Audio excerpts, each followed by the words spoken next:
Nagulat ang lahat sa Dame time ni Lillard. Coach ng Sacramento Kings galit at parang gustong makipagsuntukan. First quarter of the game agad nagsagutan ng 3 points si Damian Lillard at De'Aaron Fox. Sinundan agad ito ng steal ni Fox kay Lillard at pumuntos ng easy layup. Second quarter of the game ay nag-iinit na si The Greek Freak Giannis at nagdala ito ng sunod-sunod na puntos para sa Milwaukee Bucks. Malik Monk ay nagpakitang gilas rin. Ipinakita ang kanyang speed kaya hanggang tingin na lang ang tatlong players ng Bucks sa kanyang pag-layup. Nagbigay din ng sunod-sunod na puntos si Sabonis sa third quarter at dahil dito ay nakuha nila ulit ang kalamangan.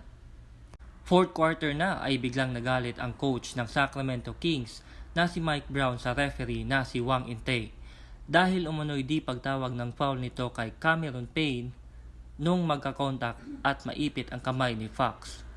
Nagdala pa nga ito ng laptop sa kanyang post-interview para ibahagi ang kanyang nakita.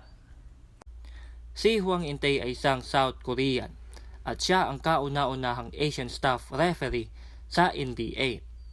Isang malahalimaw na slam dunk din ang ipinakita ni Giannis kasabay sa pagtakbo nito ang apat na players ng Kings upang siya ay depensahan.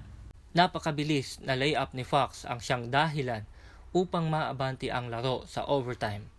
Pumuntos agad si Fox ng sunod-sunod at rumesmak agad si Lillard ng 3 points. Jump shot mula kay Monk at napa-timeout ang Milwaukee Bucks.